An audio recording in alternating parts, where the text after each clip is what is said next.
எபேசியர் 1 அதிகாரம் கடைசி வசனம். எல்லாவற்றையும் எல்லாவற்றாலும் நிரப்புகிறவருடைய நிறைவாகிய சரீரமான சபை. சபை எல்லாவற்றையும் எல்லாவற்றாலும் நிரப்புகிறவருடைய நிறைவாகிய சரீரமான சபை. சபைன்னு சொன்னா அது ஒரு நிறைவு உள்ளது.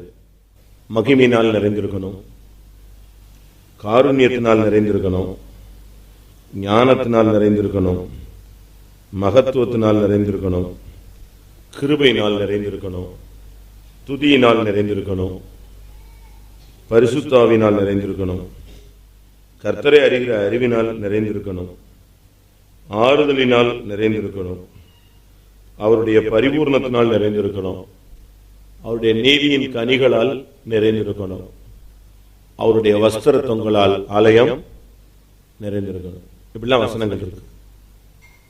அதுதான் நிறைவு, நிறைஞ்சிருக்கணும். மகிமை, சபைன்னு சொன்னா மகிமை நிறைஞ்சிருக்கணும், மகத்துவம் நிறைந்திருக்கணும். எல்லாவற்றிலுமே ஒரு நிறைவு. நமக்குள்ள இந்த நிறைவு இருக்கா? எந்த நிறைவு இருக்கு? இதுதான் நம்ம இன்னைக்கு சிந்திக்க போறோம். இந்த மாலையில நம்முடைய சிந்தனைக்கு எடுத்துக்கொள்ளக்கூடியது, நாம் எதினால் நிரப்பப்பட்டிருக்கிறோம், நிறைந்திருக்கிறோம். ஒன்று பாவத்தில் நிரப்பப்பட்டிருக்கணும், இல்லாவிட்டா பரிசுத்தத்தில் நிரப்பப்பட்டிருக்கணும். ஏதாவது ஒரு ஆள் தான் உங்களை ஆக்டிவேட் பண்ண முடியும், அப்படித்தானே? சரிதானே? ஏதாவது ஒரு சக்தி தான் உங்களை என்ன செய்ய முடியும், ஆளுகை செய்யணும். ரெண்டு சக்தி ஆளுகை செய்யறது வாழ்க்கை ரொம்ப ஃபெயிலியரான வாழ்க்கை. அது உங்களை வஞ்சித்திருக்கும். பரிசுத்தவானை போலவும் ஒரு தோற்றம் இருக்கும், உள்ளுக்குள்ள பாவியை போலவும் ஒரு போராட்டம் இருக்கும். அதுதான் ரொம்ப நிர்பந்தமான நிலவரம். அது மதில் மேல் பூனை மாதிரி உங்களை எங்கேயோ கொண்டு போய் கவுத்திடும். அதனால தான் நான் அடிக்கடி சொல்லுவேன், ஒண்ணு நீ பாவியாயிரு, இல்லாவிட்டால் யாராரு பரிசுத்தவனாய் இரு.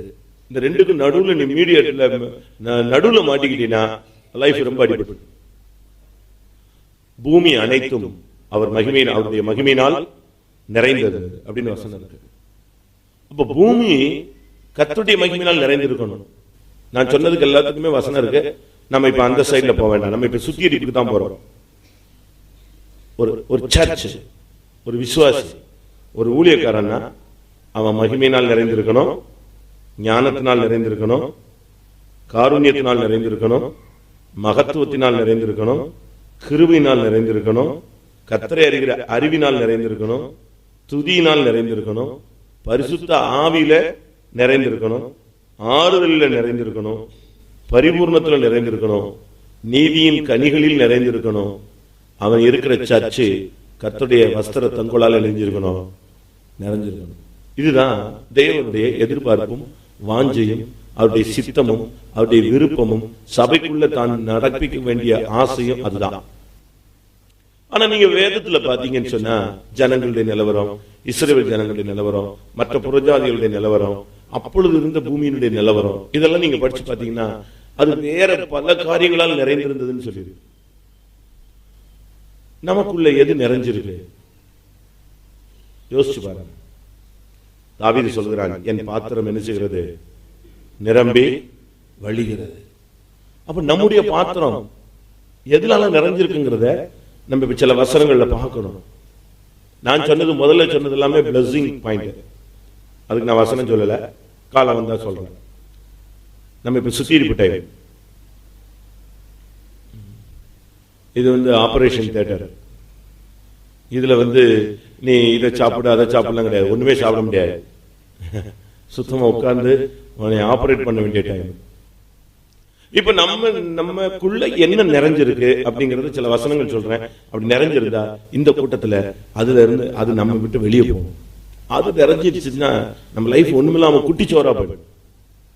ஆதியாகமம் 6ஆம் அதிகாரம் 11ஆம் வசனம். எப்படி இருந்துச்சு பாருங்க, பூமி எப்படி இருந்துச்சு பாருங்க. சீர்கட்டதாக இருந்தது, தேவனுக்கு முன்பாக அது கொடுமையினால் நிறைந்திருந்தது. ஏசாயாவுல பாருங்க, பூமி அனைத்தும் அவருடைய மகிமையினால் நிறைந்திருந்தது. ஆனா அதே பூமி கொடுமையினால நிறைந்ததுன்னு சொல்லப்பட்டிருக்கு. ஏசாயா 6:3. பூமி அனைத்தும் அவருடைய மகிமையினால் நிறைந்திருக்கிறது என்று கூப்பிட்டு சொன்னான். அதே பூமி இங்கு பார்க்கும் பொழுது எப்படி இருக்கான்? கொடுமை. ஒரு விசுவாசியோ ஒரு ஊழியக்காரனோ கொடுமைக்காரனா இருக்கக்கூடாது. நீங்க ஒரு ஓனரா இருக்கலாம், ஒரு வேலையாட்களா இருக்கலாம், ஒரு வசதி உள்ளவங்களா இருக்கலாம், வசதி இல்லாதவங்களா இருக்கலாம், நீங்க ஊழியக்காரரா இருக்கலாம், விசுவாசியா இருக்கலாம்.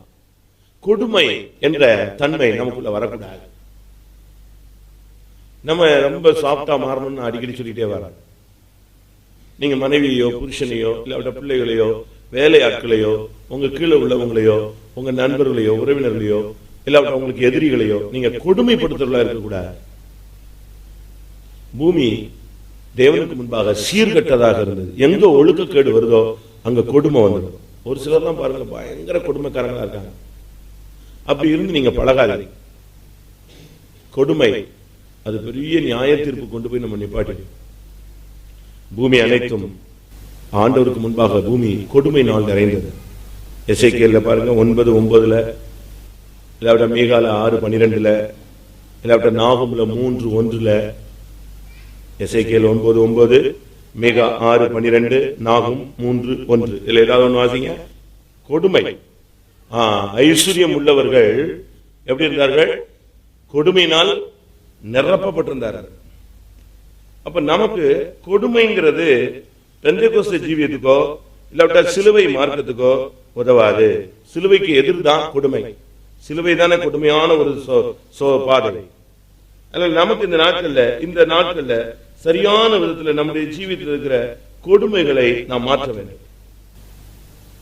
கொடுமைப்படுத்துறீங்களா? யாரையாவது கொடுமைப்படுத்துறீங்களா? ரொம்ப பேர் அப்படி இருக்கிறாங்க. நீங்க இந்த மார்க்கத்தில் வந்துட்டு பிறகு குடும்பக்காரங்களா இருக்கக்கூடாது. குடும்பத்தில் யாரையும் நீங்க கொடுமைப்படுத்தாதீங்க. வேலையாட்கள், உங்களுக்கு தாழ்வானவர்கள், அவங்களெல்லாம் நீங்க கொடுமைப்படுத்தக்கூடாது.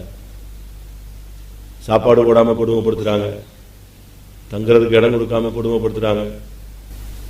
எத்தனை இடத்துல அப்படிலாம் இருக்கு, கொடுமைகள் நடக்கு தெரியுமா?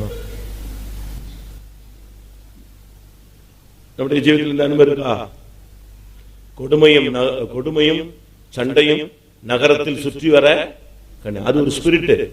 அது சுத்திட்டே இருக்கும். எந்த வீட்டுல வாய்ப்பு இருக்கோ அந்த வீட்டுக்குள்ள போந்துடும். அங்க பயங்கர கொடுமை நடக்கும். நிம்மதியா இருக்க முடியாது, வீட்டுக்குள்ள சமாதானமா இருக்க முடியாது. விசுவாச வீட்டுல இருந்து ஆவி பூந்தா கூட விசுவாச வீட்டுல சமாதானம் இருக்காது. விசுவாசிகள் வீடுகள் இது பூந்துருச்சுன்னா அவ்வளவுதான், பயங்கர கொடுமையா இருக்கும். ஒரு சிலருக்கு இந்த சாடிஸ்ட் மாதிரி சைக்கோ மாதிரி இருப்பாங்க. மற்றவங்களை கொடுமைப்படுத்துறது அவங்களுக்கு என்னது ஒரு இன்ட்ரெஸ்ட். அவன் அழகுகளை பார்த்து நல்லா படுறான், ஐயோ அழுகுறானே, அவன் அடிபட்டானே, காயப்பட்டான செஞ்சில்ல, அதெல்லாம் என்னது? உலகத்துல நீங்க பாத்தீங்கன்னா சிகரெட் வச்சு சூடு பண்றது இப்படிலாம் பண்ணுவாங்க, கொடுமைப்படுத்துவாங்க. சோறு போடாம பட்டினி போட வச்சு செஞ்சு கொடுக்க முடியாது, தர முடியாது, வேண்டாம், முடியாது.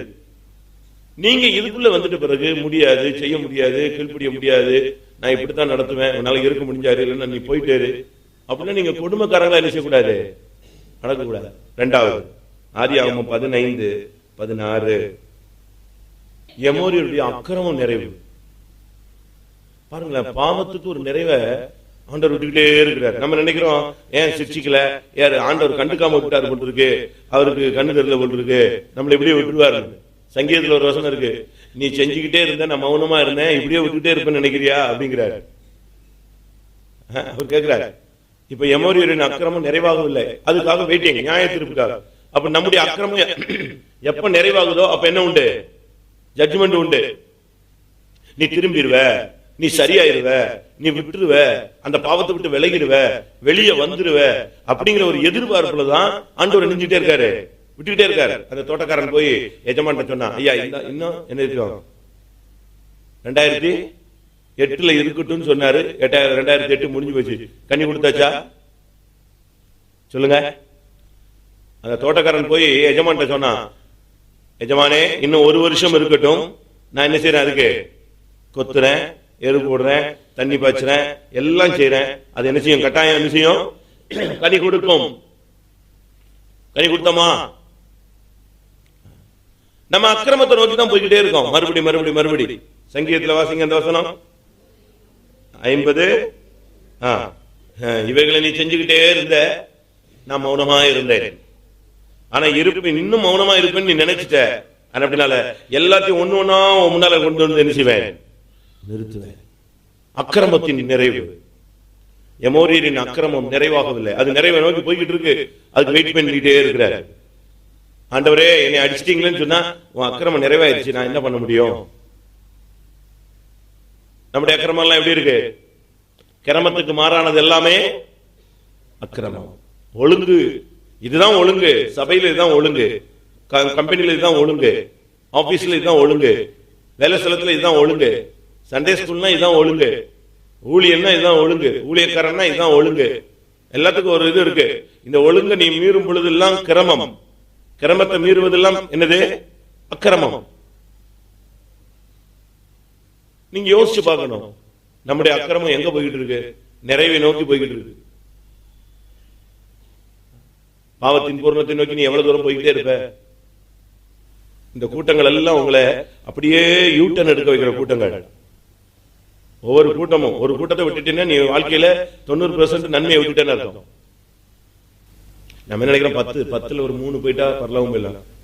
அப்படி விட்டாதான் ஒரு கூட்டம் வந்தவங்க பரலவும் போயிடுவாங்க ஈஸியா. நம்ம தவறான விளக்கங்கள். சுத்திகரிப்புக்கு எப்பொழுது ஒரு விசுவாசி முக்கியத்துவம் கொடுக்கிறானோ அவன் தான் பரிசுத்தவனா என்ன செய்வான்? மாறுவான். சுத்திகரிப்புக்கு ஒரு விசுவாசியோ ஊழியக்காரனும் அதிக முக்கியத்துவம் கொடுக்கணும். அப்பதான் அவன் பரலவும் போக முடியும். அவனை பரிசுத்தவனாய் மாற்றுகிற ஒரு புடமிடக்கூடிய ஒரு இடம் அதுதான். ஒன்று கொடுமை, 2வது அக்கிரமம். நான் ரொம்ப சிம்பிளா முடிக்கிறேன். ஏன்னா 8 மணிக்கு க்ளோஸ் பண்ணி ஒரு 1/2 மணி நேரமா தான் ஆவிக்குள்ள போய் இந்த பிசாசு இந்த நிறைவெல்லாம் போய் அடுத்த ஒரு நிறைவு இருக்கு, அதை நம்ம பெற்றுட்டு தான் இந்த கூட்டத்தை முடிச்சு போகணும். 3வது யோபு 32:18. வார்த்தைகள் எனக்குள் என்ன செய்திருக்கிறது? நிறைந்திருக்கிறது. அது சரி, உள்ளத்தில் உள்ள பரிசுத்த ஆவியாது, உள்ளத்தில் உள்ள ஆவி என்ன செய்யுது? நெருக்குது. பேசு, ஏன் சும்மா இருக்கிற? நியாயம் கேளு, விட்டாத. 2 வார்த்தையாவது பேசிடு, விட்டுறாத. நறுக்குன்னு பேசிடு, சூடா குடு. அப்படித்தானே கேக்குது? அப்படி சொல்லுதா? ஒரு மனுஷன் ஒரு வாலிப பையன் சொல்றான், வார்த்தைகள் எனக்குள் நிரம்பி இருக்கிறது, புது துருத்திய கூட அது என்ன செஞ்சிடும்? கிழிச்சிரும். நானும் வெயிட் பண்ணி பார்த்தேன், முதியோர்கள் எல்லாம் நல்லா அவங்க பேசுவாங்கன்னு பார்த்தேன். முதியோர் எல்லாம் ஞானிகள் அல்ல, வயசுதான் ஆகி போச்சு, இந்த ஆளுங்களுக்கு தெளிவில்லை. கடைசியில பேசிட்டான். வார்த்தைகள் எனக்குள் நிறைந்து இருக்கிறது, என் உள்ளத்தின் ஆவி என்ன செய்கிறது? என்னை. உங்களுக்குள்ள என்ன வார்த்தைகள் இருக்கு? கெட்ட வார்த்தை இருக்கா? தாறுமாறான வார்த்தைகள் இருக்கா? என்ன வார்த்தைகள் நமக்குள்ள நிறைஞ்சிருக்கு? இருதயத்தின் நிறைவினால், இருதயத்தின் நிறைவினால் வாய் பேசும். இருதயத்துக்குள்ள என்ன இருக்கோ அதுதான். நம்மள சொல்லுவான், பானையில இருக்கிறதா இதுல வரப்போகுது, அகப்பையில வரப்போகுது. இல்ல இல்ல, நான் தெரியாம பேசிட்டேன், அவசரப்பட்டேன். ஒண்ணு இல்ல, உள்ள தான் ஸ்டாக். உள்ள ஸ்டாக் இருக்கிறதா வெளியே வரும். வார்த்தைகள் எப்படி இருக்கு? உங்களுடைய வார்த்தைகள் எத்தனை பேரை காயப்படுத்தி இருக்கு? எத்தனை பேரை துக்கப்படுத்தி இருக்கு? வார்த்தைகள் ரொம்ப கவனமா இருக்கணும். மரணமும் ஜீவனும் நாவின் அதிகாரத்தில் இருக்கிறது. வாயிலிருந்து வர்ற வார்த்தை எப்படியோ அதுதான். எனக்கு எங்க சுகமாக போகுது? நானும் செவி அது பற்றி சாகர வரைக்கும் உனக்கு என்ன கிடைக்காது? சுகம் கிடைக்காது. ஆண்டவர் எங்க கிரியை செஞ்சார் அவ்வளவுதான். அது பிறகு கடைசி வரைக்கும் உனக்கு என்ன செய்ய முடியாது? அவரு கிரியை செய்யவே முடியாது. நான் இன்னும் நம்பிக்கொண்டிருக்கிறேன், என் தேவன் எனக்காய் கிரியை செய்வார். இப்படித்தான் நம்ம வாயிலிருந்து என்ன செய்யணும்? நம்பிக்கையின் வார்த்தைகள் தான் உதிர்க்கணும். உங்களுடைய உள்ளத்துல என்ன வார்த்தை நிரம்பி இருக்கு? ஒரு சிலர்லாம் நம்ம திறமசாலிகளா இருப்பாங்க, எந்த சப்ஜெக்ட்ல பேச விட்டாலும் என்ன செய்வாங்க? பேசுவாங்க. அதே மாதிரி இப்ப நம்ம விசுவாசியில் ஒரு சிலருக்கு வேண்டாம், எந்த ஃபேமிலியை பத்தி பேசுறதுனாலும் 1 மணி நேரம் பேசுவாங்க. இவன் ஃபேமிலி இல்ல, இவன் ஃபேமிலியை பத்தி பேசணும்னா 10 மணி நேரம் இன்னொருத்தம் பேச முடியும். ஆனா இவன் மத்தவனை பத்தி பேசணும்னா 1 மணி நேரம் என்ன செய்வான்? கிளாஸ் எடுப்பான். அவங்க அப்பா அப்படி இருந்தாரு, அவங்க அம்மா அப்படி இருந்தா, அவங்க அண்ணன் இருந்தா, அவங்க அக்கா இப்படித்தான் கல்யாணம் கட்டினா, அவன் தங்கச்சி இப்படித்தான் கல்யாணம். ஏன்னா ஃபுல் எனர்ஜி இருக்கு, லோடு பண்ணி எல்லாம் டேங்க் ஃபில் பண்ணி வச்சிருக்காங்க. நிரம்பி இருக்கிறது. வார்த்தைகள் எனக்குள் நிறைந்து இருக்கிறது. பரிசுத்தமான வார்த்தைகளா? தேவன் வானத்தில் இருக்கிறார், நீ பூமியில் இருக்கிறாய். உன் வார்த்தைகள் சுருக்கமா இருப்பதாக.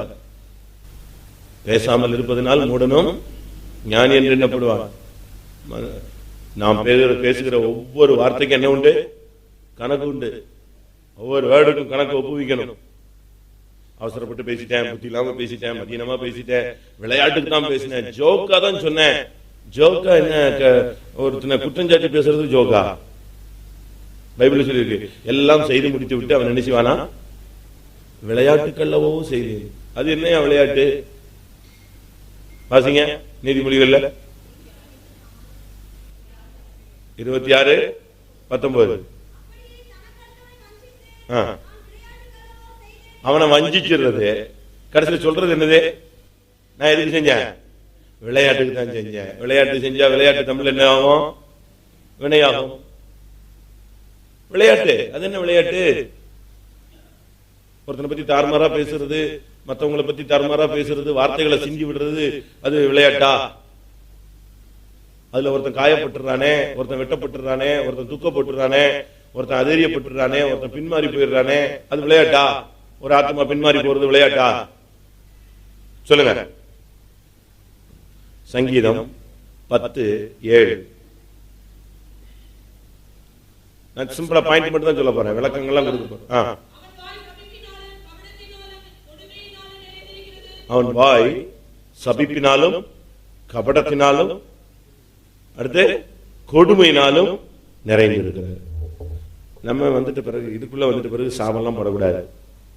உங்களை யாராவது சபிச்சுட்டாங்கன்னா என்ன செய்யணும்? அழுதுட்டே வரணும். அப்படியா இருக்கு?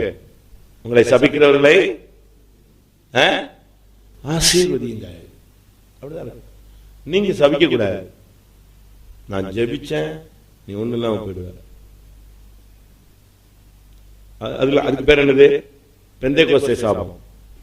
அப்படிதானே? அதாவது டைரக்டா நீ நாசமா போன்னு சொல்லாம அந்த கோபத்தை கட்டுப்படுத்த முடியாம என்ன சொல்றான்? நான் முழங்கால் போட்டேன் பாரு, நீ இழுக்க மாட்டேன். அப்படிலாம் சொல்லக்கூடாது. ஒரு சிலர்லாம் சாபம் போடுறாங்க, என் வயிறு எரியுது, நான் எவ்வளவு கஷ்டப்பட்ட, நீ பாரு, நீ நல்லாவே இருக்க மாட்ட, நீ தொலைஞ்ச அப்படின்னு நம்ம என்ன செய்யக்கூடாது? சாபம் போடவே கூடாது. போடுறீங்களா? சபிச்சிருக்கீங்களா? ஒன்னும் சொல்ல மாட்டீங்க. சரி, ஏன்டா சொல்ல வேணாம், கொஞ்சம் பொறுத்து டைம் தரேன், அதுக்கு பிறகு ஆண்டவர்கிட்டயாவது சொல்லுங்க, ஐயா நான் சபிச்சிருக்கிறேன். அப்படி சொல்லவே கூடாது. சொந்த புருஷனை நீ வீட்டுக்கு திரும்பி வேண்டா, வரமாட்டேன், போயா, நீ செத்தே போவ வழியிலன்டா. போன மாசம் நம்ம விசுவாசி அவர் என்ன சொன்னாரு? அவ புத்தி இல்லாம பேசுறா பாஸ். யாரு பேர்லாம் போவா சொல்லுங்க? என்ன பேசுறோன்னு தெரியாம பேசுறாருன்னு ஒரு புருஷன் என்கிட்ட சொல்றாரு. பேசுனது அபிஷேகம் பெற்ற ஒரு தீர்க்கதரிசி. என்ன வார்த்தை? நீ திரும்பி வரையா இல்லையா பாரு, செத்தே போடுவ நீ. புருஷனை சொல்லிட்டு இங்க தீர்க்க தரிசனம், என் பிள்ளைகளை நான் உங்களோடு இருக்கிறேன். என்ன ஆவி கூட இருக்கு தெரியுமா? ஆவியாக வரல, வேற ஒரு ஆவி கூட இருக்கிறது எல்லாரும் கூட. அவர் சொல்றாரு, அவ அந்த டென்ஷன் ஆயிடுச்சுன்னா அவளுக்கு என்ன பேசணும்னு தெரியல. நீங்க அப்படி இருக்கீங்களா? அந்த சிஸ்டர் பரலாம் போவோமா, அந்த பிரதர் பரலாம் போவாரா? சொல்லுங்க சொல்லுங்க. அந்த பிரதர் தான் பரலாம் போவாருன்னு சொல்றாங்களா? கை வைத்து பார்க்கலாம். சரி, அந்த சிஸ்டர் கட்டாயம் போயிடுவாங்க அப்படின்னு சொல்றாங்க. அப்ப நீங்க ஒரு ஆளும் போக மாட்டீங்க. ஏன்னா நீங்க டபுள் கேம் ஆடுறீங்க. அதாவது எதனால் அந்த சிஸ்டர் சொன்னது அதை நீங்கள் சிந்திக்க வேண்டும். அந்த ஆள் என்ன பண்ணாரோ அவ்வளவு பண்ணிருக்காரு, அதனாலதான் அந்த சிஸ்டர் நெஞ்சிச்சு அவ்வளவு சொல்லியிருக்கு. அப்படி அல்ல. என்ன வந்தாலும் உங்க வாயிலிருந்து எது வரக்கூடாது? சாபம் வரக்கூடாது. அப்படி சாபம் போடுறது ஒருவேளை நம்முடைய ஆவிக்குரிய ஜீவியத்துல குழந்தைகளா இருக்கும் பொழுது நம்ம வாயிலிருந்து நெஞ்சிருக்கலாம், வந்திருக்கலாம் நம்ம வேகத்துல. ஆனா ஒரு லிமிட் தாண்டின பிறகு நம்ம அதெல்லாம் விட்டுறணும். பவுல் கூட கோபத்துல ஒருத்தனை பிடிச்சு வாங்கி தள்ளிட்டாரு. பவுல் ஆரம்ப காலத்துல சுவிசேஷம் சொல்லிட்டு இருக்கும்போது ஒருத்தன் குறுக்க வம்பு பண்ணிக்கிட்டே இருந்தான். உடனே சொன்னான், ஏய் பொல்லாங்கின் மகனே, என்ன செய், கொஞ்ச நாள் நீ சூரியனை காண மாட்டேன் பட்டுன்னு சொல்லிட்டான்.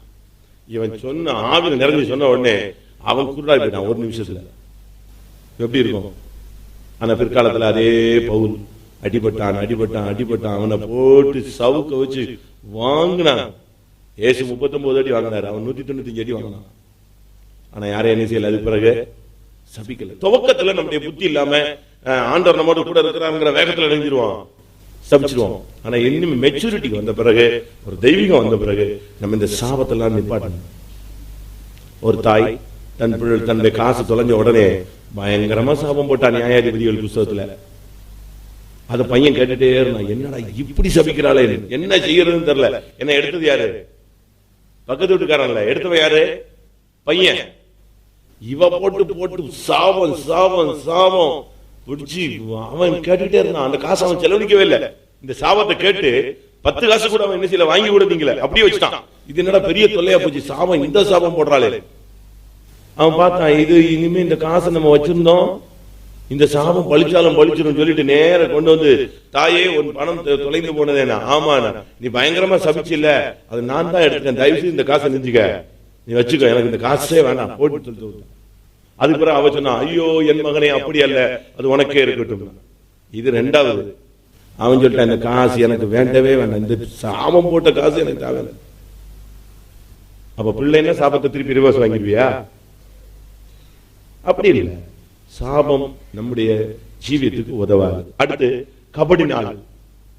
கபடினா பொய். பொய் பொய். ஐயோ நம்ம ஆளுங்க பயங்கரமா போய் சொல்றாங்க. இன்னைக்கு ஒரு ஆளை செக் பண்ண நான் போன்ல. ஒருத்தர் சொன்னாரு, பாஸ்டர் நாங்க ஒரு ஹெல்ப் பண்ணணும், அதை ஊழியக்காரர் மூலமா தான் அந்த ஹெல்ப் பண்ணணும், அவங்களுக்கு ட்ரெஸ் எடுத்து கொடுத்தோம், எல்லாம் நாங்க செஞ்சு கொடுத்தோம் அப்படின்னு சொன்னார். ரைட்னு கேட்டுட்டேன். இன்னைக்கு அந்த பாத்தி அந்த லைன்ல வந்துச்சு. உடனே நான் சொன்னேன், அந்த ஊழியக்காரங்க ஏதாவது செஞ்சாங்களா? ஒண்ணுமே செய்யல பிரதர் அப்படின்னு. அப்படியா? அந்த விசுவாசி அவங்க எல்லாம் ஏதாவது செஞ்சாங்களா? ஒண்ணுமே செய்யல பிரதர். சரி, இதுக்கு மேல இன்னுமே கேட்டா என்ன ரொம்ப பொய் சொல்லிடுவான்ட்டு போன வச்சுட்டேன் நான். பொய் நம்முடைய வாயில இருந்து அப்படி பொய்கள் வரக்கூடாது. உள்ளதை அவர்கள் வாயில் வஞ்சனை காணப்படவில்லை. வாயில கபடம் இருக்கக்கூடாது, மாத்தி பேசுறது. நீங்க சொல்லுவீங்க, என் புருஷன் தானே சொன்னேன், என் பிள்ளைகளுக்கு தானே. அப்படி இல்லைன்னா புருஷன் மனைவி பாவம் செய்யற ஆத்மாவே சாகும். நீங்க நினைக்கிற மாதிரிலாம் இல்ல. பொய் சொல்லலைன்னா அந்த வீட்டுல நாங்க வாழவே முடியாது, அந்த ஆள்கிட்ட குடும்பமே நடத்த முடியாது, இப்படிலாம் சொல்றாங்க. அது எல்லாமே தவறு. அடுத்ததாக சங்கீதம் 26:10. கைகள்ல தீ வினை அப்படின்னா கைகளுடைய செயல்கள் நல்லா இல்லை. கைகளில் தீவினை இருக்கிறது, அவருடைய வலது கை பரிதானத்தினால நிறைந்திருக்கிறது. பரிதானம் தெரியுமா? சொல்லுங்க. லஞ்சம். டீசெண்டா சொல்லுங்க. கிஃப்ட். அப்படியா? கிஃப்ட்னா வரோம். நம்ம பைபிள் வேர்ட்ல கிஃப்ட்னா என்னது? வரோம். இவங்க என்ன செய்யறாங்க, அது கிஃப்டா கொடுத்தாங்க. கிஃப்ட் கிடையாது, பரிதானம். லஞ்சம் நீ நினைச்சிட்ட. பாஸ்டர்ஸுக்கே லஞ்சம் கொடுக்குறான். தான் செஞ்ச குறைகளை தெரிய விடாம மறைக்கிறதுக்காக பாஸ்டர்ஸுக்கு லஞ்சம் கொடுத்தா எப்படி? அப்படியா? காசு கொடுத்து வாய அடைக்கிறதா? அப்படிலாம் இல்லவே இல்லை. நம்முடைய ஜீவியத்துல இந்த பழக்கமே இருக்கக்கூடாது. நீங்க வேலை ஸ்தலத்திலும் சரி, பிசினஸ்லயும் சரி, எங்கேயும் சரி, 10 காசு லஞ்சம் வாங்கக்கூடாது. சாமுவேல் நல்ல ஒரு தீர்க்கதரிசி, சூப்பரான மனுஷன். ஆனா அவங்க பிள்ளைங்க எப்படிப்பட்டாலுங்க, லஞ்சம் வாங்குறோம். அதனாலதான் ஜனங்க சொன்னாங்க, நீர் உம்முடைய காலத்தோடு நியாயாதிபதி வேலை முடிஞ்சிடணும், அடுத்து நெக்ஸ்ட் ஸ்டெப் போனா எது வந்துடணும்? மன்னராட்சி வந்துடணும். ஏன்னு கேட்டான், உங்க பிள்ளைங்க சரி கிடையாது, அவ்வளவு லஞ்சம் வாங்கிட்டு இருக்கான், இவன் அடுத்த நியாயாதிபதியா வந்தானே நாங்க அவ்வளவு பணத்தை கொடுத்தே செத்து போயிடுவோம். அதனாலதான் கர்த்தர் வேற வழி இல்லாம சரி ராஜாக்களை கொடுத்தாரு. ஏன்னா அடுத்த சாமுவேலுக்கு அடுத்து வர வேண்டிய நியாயாதிபதி யாரா இருக்கான்? பரிதானம். நம்ம விசுவாசிகள் வேலை ஸ்தலங்கள் எல்லாம் லஞ்சம் வாங்க கூடாது. அப்படி லஞ்சம் வாங்குற பழக்கம் நமக்கு இருக்கவே கூடாது. அது வீட்டுல கூட கொடுத்துட்டு போயிருவாங்க. அதெல்லாம் நம்முடைய ஜீவியத்துக்கு உதவாது. நிக்காது, தங்காது. ஒருவேளை கொஞ்ச நாள் நல்லா சுகபோகமா வாழ வைக்கும், கடைசி காலத்தில் நிம்மதி இல்லாம ஆக்கிடும். அதனால இந்த விஷயத்துல பரிதானம் வாங்குறது, லஞ்சம் வாங்குறது நம்முடைய ஜீவியத்தில் அது முற்றிலுமாய் அகற்றப்பட வேண்டும். சங்கீதம் 75:8 மதுபானத்தினால் நிறைந்திருக்கிறது. நம்ம விசுவாசிகள் இப்படிப்பட்ட ஏதாவது ரகசியமான தவறுகள் இருந்தா அதை நீங்க சரிப்படுத்தணும்.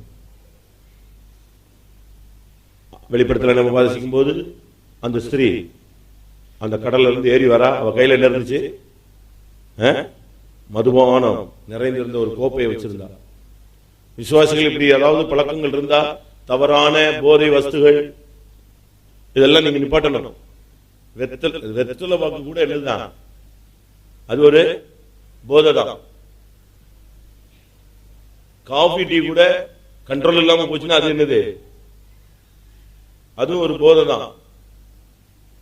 அதாவது அது குடிக்கிறதுல தப்பு இல்ல, நான் சொல்றது காஃபி டீ அதே குடிச்சிட்டு அதை குடிக்கல கத்துக்கிட்டு அப்படிலாம் வரக்கூடாது.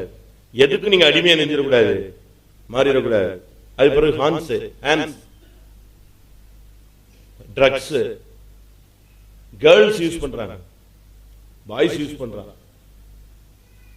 எந்த விதமான போதையிலையும் நீ சிக்கக்கூடாது. பீரு, ஒரு பையன் பீர் அடிச்சானா, என்னடா இப்படி சொல்ற, ரொம்ப சிம்பிளா சொல்ற, அது பலரசம் அப்படின்னு. எல்லாமே பலரசம் தான், எல்லாமே பலரசம் தானே. ஒயின் எது? எல்லாமே பலரசம் தான். தப்பு. உன்னுடைய கையில மதுபானம் வரக்கூடாது. நான் ஒரு வீட்டுக்கு போனேன், வரேன் பயங்கரமா கோயிலுக்கு வந்து ரொம்ப இன்ட்ரெஸ்டா இருந்தான். சரி, நான் வீட்டுக்கு போனேன். நல்ல பண்ண இப்ப நல்லா இருக்கான்.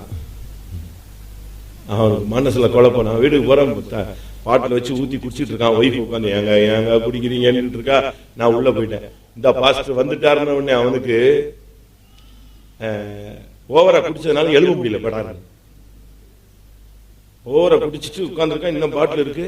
பாட்டில முதுகுக்கு பின்னால திருப்பி வச்சுட்டு, ஐயா நான் பாஸ்டர் ஆகல, தோத்திரம் பிரதர், தோத்திரம் பிரதர், பிரதர் வந்துட்டாரு. அவனுக்கு எங்க என்ன செய்ய முடியல, எழுத முடியல. அப்படியே உட்கார்ந்துட்டு வளர்க்கிறான். நான் எல்லாமே பார்த்துட்டேன், பாட்டில் எடுத்து பின்னால வச்சது எல்லாமே பார்த்துட்டேன். திருப்பி வாங்கி அந்த பிராண்டி பாட்டில உடைச்சி ஜன்னல் இருந்து வெளியே தூக்கி போட்டு எப்படிலாம் செய்யக்கூடாது சொல்லிட்டு வந்தேன். திருப்பி இப்ப ரட்சிக்கப்பட்டு நல்லா நல்ல ஒரு விடுதலை கிடைச்சிருச்சு. கர்த்தருடைய கிருபை தான். நமக்கு நம்ம விசுவாசிகள் கேர்ள்ஸ் எல்லாம் ரொம்ப கவனமா இருக்கணும், பாய்ஸ் எல்லாம் ரொம்ப கவனமா இருக்கணும். சும்மா ஒரு நாள் குடிமா, ஒரே ஒரு நாள் சிகரெட் ஒரு இது. நான் சொல்லியிருக்கேன்ல, நான் என் கிளாஸ்ல உள்ள ஃப்ரெண்ட்ஸ் எல்லாம் ஒரு நைட்டு கிறிஸ்துமஸ் மாதிரி தான், இதே கிறிஸ்துமஸ் தான் டீச்சர் வீட்டுல நம்ம கிறிஸ்துமஸ் கொண்டாடுறாங்க அப்படி இப்படின்னு சொல்லிட்டு போயிட்டேன் தூத்துக்குடியில. எங்க வீட்டுல விட்டுட்டாங்க. சரி, வாத்தியார் வீடு கிறிஸ்டின், சரி இவனு போறான்னு சொல்லி அங்க போனா பசங்க எல்லாம் சேர்ந்து சிகரெட் அடிச்சு டைம் ஆயிடுச்சு.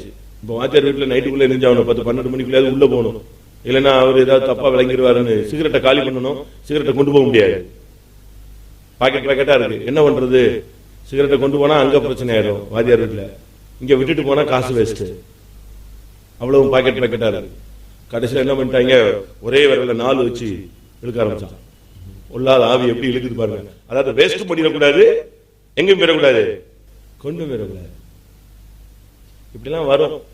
ஒரு ட்ரிப் ஒரு தம் அடிச்சு பாடுறாமா, அவ்வளவுதான். மனசாட்சி சாக அடிச்சு உன்னை ஒண்ணும் இல்லாமக்கி உன்னை தேவ சமூகத்துக்கு வரவே விடாது.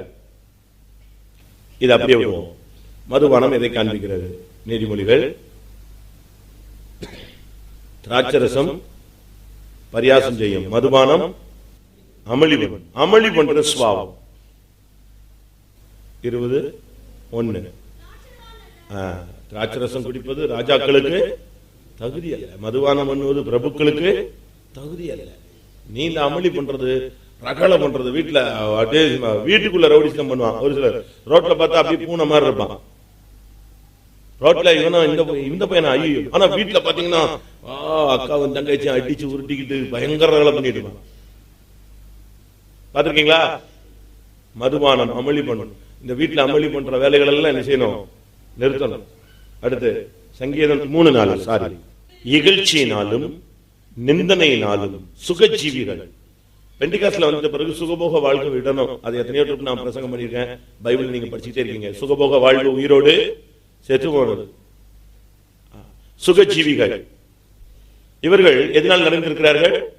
நிந்தனையினாலும், அடுத்து அகங்காரிகள், இகழ்ச்சியினாலும். ஒரு லிமிட்டுக்கு நீங்க வந்துட்டீங்கன்னா, லைன் மாத்திட்டீங்கன்னா கெட்ட பேர் வந்துடும். நீ செஞ்ச நன்மையெல்லாம் விட்டுருவான். நீ செய்யற சின்ன சின்ன கெட்ட காரியங்கள் கூட உனக்கு பயங்கர கெட்ட பேர் கொண்டு வந்து. அதுல நீங்க நல்ல கவனிக்கணும். ஒருவன் பரிசுத்தவானா மாறுறதா ரொம்ப கஷ்டம். பாவியா மாறுறது என்னது? ரோட்ல ஒரு கத்து கத்திட்டீங்கன்னா அவ்வளவுதான், முடிஞ்சு போச்சு. சாகர வரைக்கும் உன் பேர் என்னதுதான்? ரிப்பேர் தான். நிந்தனைகளினால் நிறைந்திருக்கிறது, இகழ்ச்சிகளால் நிறைந்திருக்கிறது. இந்த வருஷம் எவ்வளவு கெட்ட பேர் வாங்கியிருப்பீங்க. நன்மை செஞ்சு தீமை அனுபவிக்கிறது நல்லது. ஆனா தீமை செஞ்சு தீமை அனுபவிக்கிறது, கெட்ட பேர் அனுபவிக்கிறது நல்லதா? நன்மை செய்து ஒருவன் பாடு அனுபவித்தால் அது தேவனுக்கு முன்பாக பிரீதியா இருக்கும். நீ தீமை செய்து பாடு அனுபவிச்சா அது யாருக்கு, அதனால என்ன பிரயோஜனம் அப்படின்னு பைபிள்ல பேதுருல கேட்கிறாரு. எத்தனை ட்ரிப் உங்களுடைய பேர் இந்த வருஷம் கெட்டு போயிருக்கும்? கெட்ட பேர் எடுத்திருப்பீங்க. வாலிய பையங்க யோசிச்சு பாருங்க, வாலிய பிள்ளைங்க யோசிச்சு பாருங்க. குடும்ப பொறுப்பாளர்கள், உங்களால உங்களுடைய குடும்பத்தில் எத்தனை நிந்தைகள் வந்திருக்கும், எத்தனை இகழ்ச்சிகள் வந்திருக்கும் உங்களுடைய செயல்பாடுகள்ல யோசிச்சு பாருங்க. பிரசங்கி 1:8 வருத்தத்தினால் நிறைந்திருந்தது. எல்லாம் வருத்தத்தினால் நிறைந்திருக்கிறார். இன்னைக்கு நீங்க இந்த கூட்டத்தில் உட்கார்ந்துருக்கீங்க, வருஷ கடைசியில உங்களை எது ஃபில் பண்ணி வச்சிருக்குன்னு பாருங்களேன். அக்கிரமமா, கொடுமையா, வார்த்தைகளா, சாபமா, லஞ்சமா, மதுபானமா, நிந்தனைகளா, இகழ்ச்சிகளா, இல்லாவிட்டால் என்னது? வருத்தம். வருத்தங்கிறது ஒரு சாபத்தினுடைய அடையாளம். சாபம் ஆதியாகமத்தில் நீங்க படிச்சு பாத்தீங்கன்னா, நீ வருத்தத்தோடு அதன் பலனை புசிப்பாய். அது வந்து சாபத்தினுடைய ஒரு போர்ஷன். ஆதியாகமம் 3 வருத்தத்தோடு தான் இருப்பாய். நீ உயிரோடு இருக்கிற வரைக்கும் நீ வருத்தத்தினால் நிறைந்திருப்பாய். அது ஒரு சாபம். அதனாலதான் ஆண்டவர் சொன்னாரு, வருத்தப்பட்டு வாரம் சுமக்கிறவர்களை நீங்கள் எல்லாரும் என்னிடத்தில் வாருங்கள். அப்ப இயேசுவினிடத்துல வரும் பொழுது எது போயிருது? வருத்தம் போயிடணும். இயேசுவினிடத்துல வந்துட்டு இத்தனை வருஷம் கழிச்சோம், இப்போ வாயில என்ன இருக்கு? ஒரே வருத்தம். வருத்தம் ஆத்மாவில வருத்தத்தினால் நாம் நிறையக்கூடாது. இந்த மார்க்கத்தில் வந்த பிறகு நீங்கள் வருத்தத்தினால் நிறைந்திருக்க கூடாது. பிரசங்கி 9ஆம் அதிகாரம் 3ஆம் வசனத்துல தீமையினால் நிறைந்திருந்தது. தீமையினால் நிறைந்திருக்கிறார். பவுல் சொல்றாரு ரோமர் 7ஆம் அதிகாரத்துல, தீமைன்னு ஒரு பிரமாணமே எனக்குள்ள வேலை செய்துங்கிறார். நன்மை செய்யணும்னு நான் ஆசைப்படுறேன், ஆனா நன்மை செய்வது என்னிடத்தில் இல்லை. ஆனா தீமை வேண்டாம் வேண்டாம்னு சொல்றேன், ஆனா தீமை என்ற ஒரு பிரமாணம் எனக்குள்ள என்ன செய்யுது? வேலை செய்யுது. அது என்னை கீழ்படுத்துது, என்னை கட்டுப்படுத்துது. என்னை நன்மைக்கு மாறாக நீ செயல்படுகிற தீய நோக்கமே பாவம். நம்முடைய ஜீவன் எப்படி இருக்குன்னு யோசிச்சு பாருங்களேன். தீமையினால் நிறைஞ்சிருந்துச்சுன்னா நம்முடைய வாழ்க்கை எங்க போகும்? அது கொஞ்சம் இல்ல, எல்லாமே எப்படிதான் இருக்கு? எல்லாமே நிறைஞ்சு நிறைஞ்சு நிறைஞ்சு இருக்கு. பாத்திரங்கள் கொடுமையினால, வருத்தத்தினால, நிந்தனையினால, அக்கிரமத்தினால, பரிதானத்தினால, மதுபானத்தினால, வார்த்தைகளினால, சாபத்தினால எல்லாம் வருஷ கடைசி ஆயிடுச்சு இல்லையா? இன்னும் 2-3 நாள் தானே இருக்கு. அப்படி நிறைஞ்சு என்ன செய்யுது? வழியுது. இப்படி நிறைஞ்சு வழிஞ்சா நம்முடைய வாழ்க்கை எங்க போய் நிற்கும்? தீமையினால் நிறைந்திருந்தது. ஏசாயா 1:15 ரத்தத்தினால் நிறைந்திருக்கிறார். நீங்க வாடு உட்கார்ந்து ஜெபம் பண்றீங்க, காலையில டைம் கிடைக்கும் ஜெபம் பண்றீங்க, கோயில வந்து ஜெபம் பண்றீங்க, ஊழியக்காரர் ஜெபம் பண்றீங்க, ஒரே ஜெபம் ஜெபம் ஜெபம் ஜெபம் ஜெபம் விடாம ஜெபம். ஆனா ஒண்ணுக்கு ரிசல்ட் இல்லை. அட்ரஸ் மாறி மாறி போகுது. ஜெபம் அப்ளிகேஷன் போட்டுக்கிட்டே இருக்கோம், ஆனா எங்க போறது இல்லை. அது கரெக்டா கிளியரா போறது இல்லை. காரணம் என்ன? உங்கள் கைகள் ரத்தத்தினால நிறைந்திருக்கிறார். தாவீது ரொம்ப நல்ல மனுஷன், அபிஷேகம் பெற்றாள், ஆலயத்தை கட்டணும்னு சொல்லிட்டு கோடிக்கணக்கில் பணத்தை சேர்த்து வச்சாள். நம்மள மாதிரி 10 ரூபா, 8 ரூபா, 3 ரூபா, 1 ரூபா இப்படி சேர்த்து வச்சாள் இல்ல. கோயிலுக்காக அவன் சேர்த்து வச்சதான தாளந்துகள் பொண்ணு கணக்கு வழக்கு இல்லாத பணம். அவனுக்கு கிடைச்சதுல 199% யாருக்கு தான் வச்சிருந்தான்? ஃபுல்லா ஆலயம் கட்டணும் ஆலயம் கட்டணும் ஆலயம் கட்டணும். அவன் மைண்ட் ஃபுல்லா அப்படிதான் இருந்துச்சு. ஆனா அப்படிப்பட்டவனை கர்த்தர் சொல்லிட்டாரு, நீ ஆலயம் கட்ட முடியாது. ஆலயத்தை கட்டுற வரைக்கும் நான் கட்டில படுக்க மாட்டேன்னு சொன்னான். ஆலயம் கட்டி முடிக்கிற வரைக்கும் நான் என்ன செய்ய மாட்டேன், என் படுக்கையாகிய கட்டில் ஏறும். யாக்கோபின் வல்லவருக்கு ஒரு வாசஸ்தலத்தை காணும் மட்டும் நான் என் படுக்கையாகிய கட்டிலில் ஏறுவதில்லை, என் கண்களுக்கு நித்திரை வரவிட மாட்டேன். 132ஆம் சங்கீதத்துல அவ்வளவு போல்டா இருந்த மனுஷனை பார்த்து சொன்னாரு, எப்பா நீ ஆலயத்தை கட்ட முடியாது, அதை விட்டுருட்டாரு. அப்படியே நொடிஞ்சு போய் உட்கார்ந்துட்டான். என்ன ஆண்டவரே, நான் உங்களுடைய பிள்ளை அல்லவா, எனக்கு பரலோகத்துல ஒரு இடம் நிலையான வீடெல்லாம் கட்டுவேன்னு சொன்னீங்களே கேட்டான். அதெல்லாம் கரெக்ட், உன் கை எப்படி இருக்கு, நீ ரத்த பிரியனான மனுஷன், ரத்தம் சிந்திச்சுட்ட, அதனால நீ பாரு, நீ எனக்கு ஆலயத்தை நீ கட்ட முடியாது, சாலமோனை கட்ட சொல்லிட்டு போயிட்டாரு. யோசிச்சு பாருங்க, எப்படி ஒரு வாய்ப்பு கிடைச்சு அவ்வளவு ஆசையில பணத்தை அவ்வளவு வாரி அரைச்சிட்டு காத்துக்கிட்டு இருந்தான். ஆண்டவர் சொன்ன உடனே அப்படியே தாழ்த்தி ஒப்பு கொடுத்து அப்படியே அந்த நேர்ந்து கொண்டதெல்லாம் அப்படியே சாலமோன் கையில மொத்தமா கொடுத்துட்டு அமைதியா இருந்துட்டான். சரி, எனக்கு பரலோகத்துல ஒரு இடம் கட்டுறீங்க, ரைட், பூமிக்குரிய விட அவன் கட்டட்டும், ஆண்டவருக்கு ஆலயத்தை கட்டட்டும். அவ்வளவு தெய்வீகமா இருந்த மனுஷன். ஆனா அவன் ஆலயம் கட்டக்கூடாதுன்னாரு. காரணம், அவன் கைகள் ரத்தத்தினால், அங்க ஏசாயா சொல்றாரு, உன் கை ரத்தத்தினால் நிறைஞ்சிருக்கு, அதனால நீ மிகுதியாய் ஜெபம் பண்ணாலும் நான் என்ன செய்ய மாட்டேன், கேட்க மாட்டேன். ஒண்ணு பொருளாசை, ரெண்டாவது என்னது புரியல, அக்கிரமம். அடுத்து இன்னொன்னு முரட்டாட்டமா, அவபக்தியா. 1 சாமுவேல் 15:23.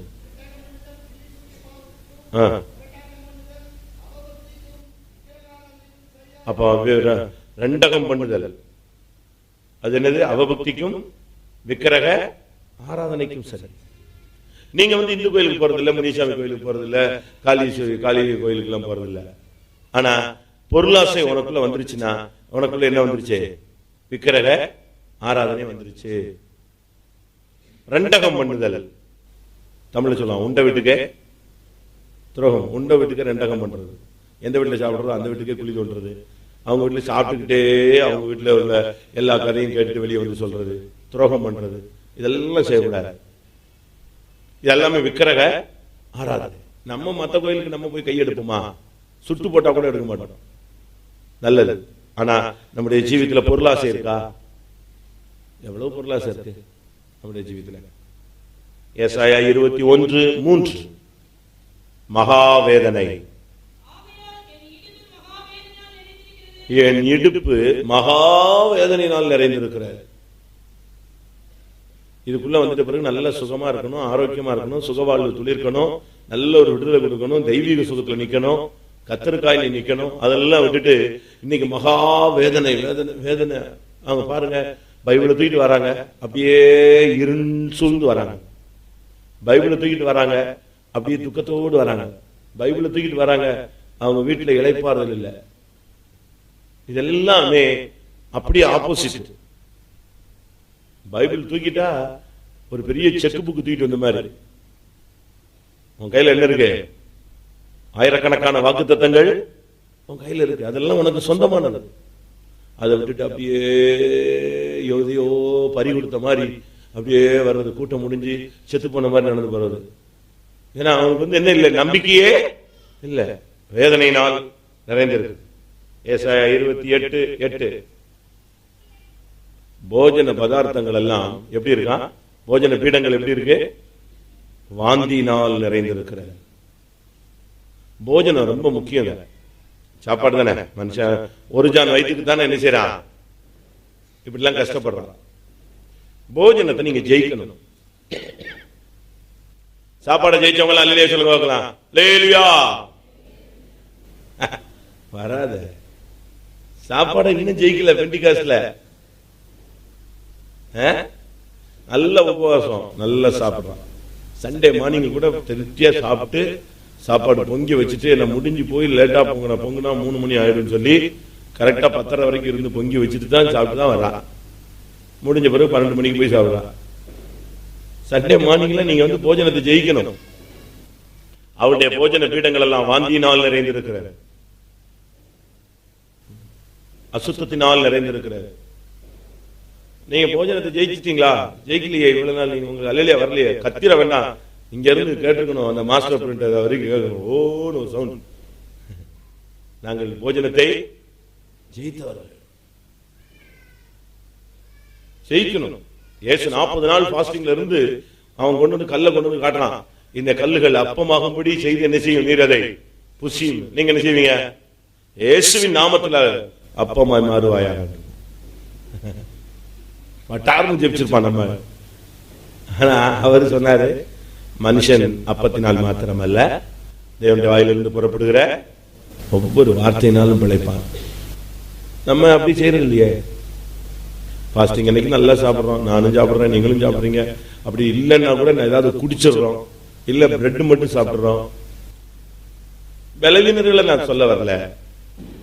நல்ல பலன் இருக்கும் பொழுது நீங்க உங்க சரீரத்தை ஒட்டிக்கு என்ன செய்யணும், கீழ்படுத்தணும். கடைசியாக எசேக்கியேல் 7:23 நான் இதுவரை சொன்னது பழைய ஏற்பாடு. புதிய ஏற்பாடு இன்னொரு நாள் பார்ப்போம். 7:23 இரத்த பலிகள்.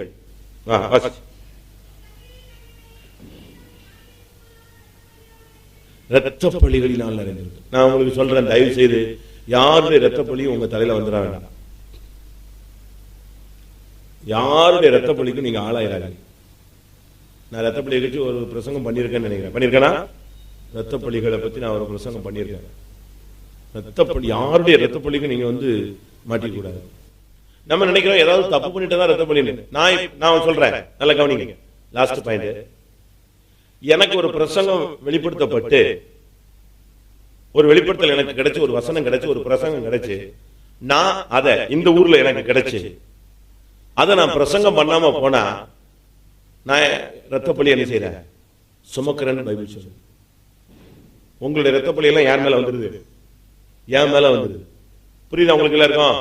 எனக்கு ஒரு பிரசங்கம் கிடைச்சு, ஒரு தூது கிடைச்சு, ஒரு உபதேசம், எனக்கு ஒரு வெளிப்படுத்தல் கிடைச்சு, சிவகாசியில் இருக்கும்போது கிடைச்சிட்டு நான் அதை சிவகாசியில் இருக்கும்போது பிரசங்கம் பண்ணாமல் போய்விட்டால் உங்களுடைய ரத்த பலி யார் மேல வருது? என் மேல வருது. இதுதான் உண்மை. எப்படி இருக்குன்னு யோசிச்சு பாருங்க. ஒரு தீர்க்கதரிசி எப்படி ரத்த பலி சுமக்கிறான்?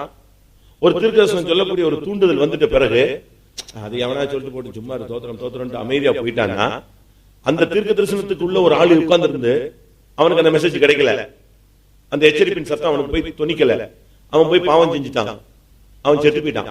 அவன் செத்துட்டான், அவன் ஆத்மாவுக்கு அவன் பதில் சொல்லிக்கிறான். ஆனா அவனுடைய ரத்த பலி யார்கிட்ட வரும்? இந்த தீர்க்க தரிசனம் சொல்லாம கட்டுப்படுத்திட்டானே அவன் மேல வரும். அப்படிதானே? கரெக்ட் தான் நான் சொல்றது? சரிதானா? அப்போஸ்தலர் நடவடிக்கைகளை பாருங்க. எனக்கு வெளிப்படுத்தப்பட்டவைகளில் ஒன்றையும் நான் மறைத்து வைக்கவில்லை. அப்படினால் உங்கள் எல்லாருடைய ரத்த பலிக்கு நான் நீங்களா இருக்கிறேன்னு பவுல் சொல்றார். 20 எல்லாருடைய ரத்த பலிக்கு நான் சொல்லுவேன். சிவகாசியில இருந்து போகும்போது கரெக்டா சொல்லிடுவேன். லாஸ்ட் பிரசங்கத்துல ஞாபகம் வந்தா சொல்லிடுவேன், கரெக்டா சொல்லிடுவேன். ஏன்னா எனக்கு வெளிப்படுத்தப்பட்டது எல்லாத்தையும் மேக்சிமம் நினைச்சிட்டு இருக்கேன், சொல்லிட்டு தான் வரேன். அப்பப்ப கிடைக்கிறது எல்லாமே சொல்லிடணும். அதை மறைச்சு வைக்கவே கூடாது. அது சரியோ தவறோ, ஒருத்தனுக்கு பிடிச்சிருக்கும், ஒருத்தனுக்கு பிடிக்காது, ஒருத்தனுக்கு அது துக்கமா இருக்கும், ஒருத்தனுக்கு சந்தோஷமா இருக்கும், ஒருத்தனை அது வெட்டுற மாதிரி இருக்கும், ஒருத்தனை வந்து தூக்கி விடுற மாதிரி இருக்கும். அதுக்காக எல்லாம் நிப்பாட்ட முடியாது. 4 பேருக்காக பிரசங்கம். ஒருத்தர் வந்து சொன்னாங்க எனக்காக தான் பிரசங்கம் பண்ணு. நான் சொன்னேன், நீ ஒரு ஆள் உட்காந்துருக்க கூட்டத்துல எனக்கு சிவகாசியில 400 குடும்பம் இருக்கு, ஒரு ஆளுக்கு நான் பிரசங்கம் பண்ணா முட்டாளாயிருவேன் நான். ஒருத்தர் வந்து சொல்றாரு எனக்காக தான் அவர் பிரசங்கம் பண்ணிட்டாரு.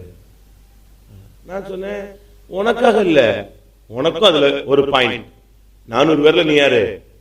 ஒரு ஆளு. உனக்கு ஒரு சிங்கிள் பாயிண்ட் உனக்கு வந்திருக்கும். நான் உனக்கு மட்டும் பிரசங்கம் பண்ணுவேன்னா உன்னை தனியா கூப்பிட்டு ரூம்ல உட்காந்து உனக்கு 1 மணி நேரம் நான் பேசினா பரவாயில்ல, அது உனக்கு மட்டும். சர்ச்சில் பேசுறேன்னா அதே மாதிரி எத்தனையோ பேர் இருக்கான், எல்லாருக்காக தான் கர்த்தர் பேசுவாரு. அதனால ரத்த பலி.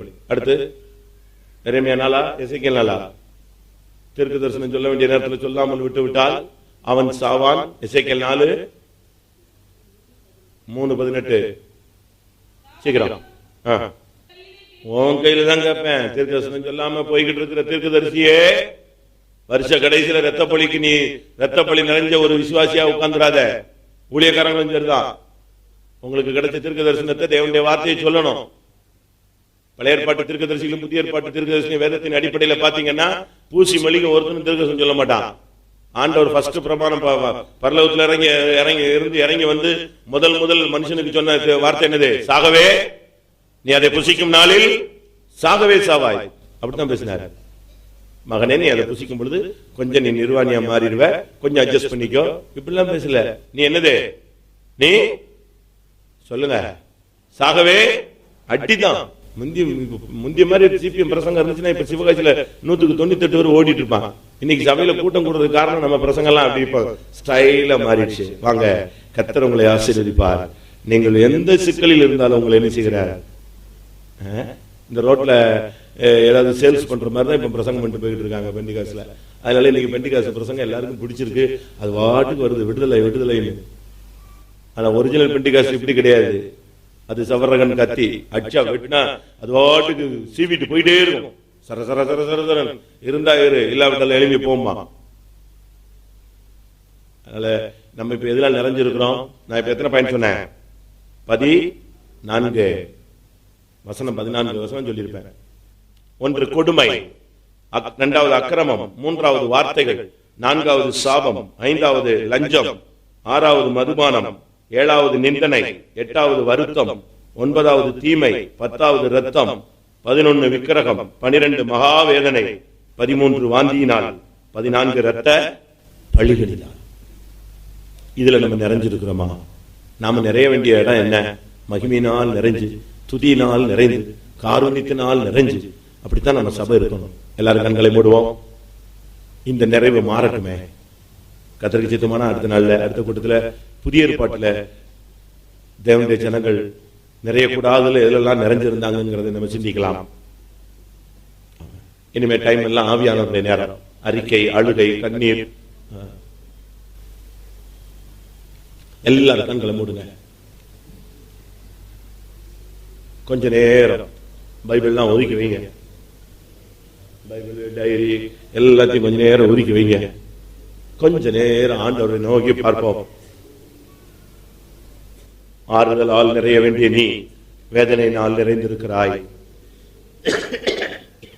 சமாதானத்தினால் நிறைய வேண்டிய நீ சபிப்பினால் நிறைந்திருக்கிறாய். உண்மையினால் நிறைய வேண்டிய நீ கபடத்தினால் நிறைந்திருக்கிறாய். இரக்கத்தினால் நிறைய வேண்டிய நீ கொடுமையினால் நிறைந்திருக்கிறாய். ஒழுக்கத்தினால் நிறைய வேண்டிய நீ அக்கிரமத்தினால் நிறைந்திருக்கிறாய்.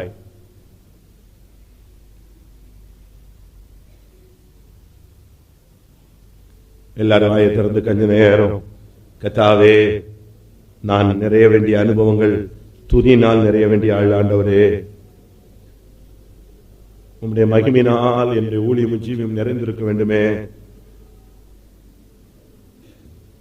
உம்முடைய காருண்யத்தினால் நான் நிறைந்திருக்க வேண்டுமே. ஆறுதலினால் நான் நிறைந்திருக்க வேண்டுமே. பரிசுத்தாவினால் நான் நிறைந்த ஒரு வாழ்க்கை வாழணுமே. இந்த வாழ்க்கையை விட்டு கொடுமையினாலும், அக்கிரமத்தினாலும், கெட்ட வார்த்தைகளினாலும், சபிப்பினாலும், பரியாசத்தினாலும், நிந்தனைகளினாலும், தீமையினாலும், விக்கிரகத்தினாலும் நான் என்னை நிறைத்து விட்டேன். கர்த்தாவே, தேவரீர் என்னை மன்னியும்.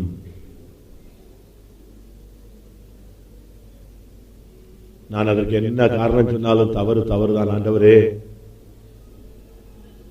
உம்முடைய சன்னிதானத்தில், மகிமை நிறைந்த சன்னிதானத்தில் சாக்கு போக்கு சொல்ல ஒன்றும் இல்லையே. எல்லாம் உம்முடைய கண்களுக்கு வெளியரங்கமாய் இருக்கிறதே. தேவரீர் என்னை மன்னியும் ஆண்டவரே.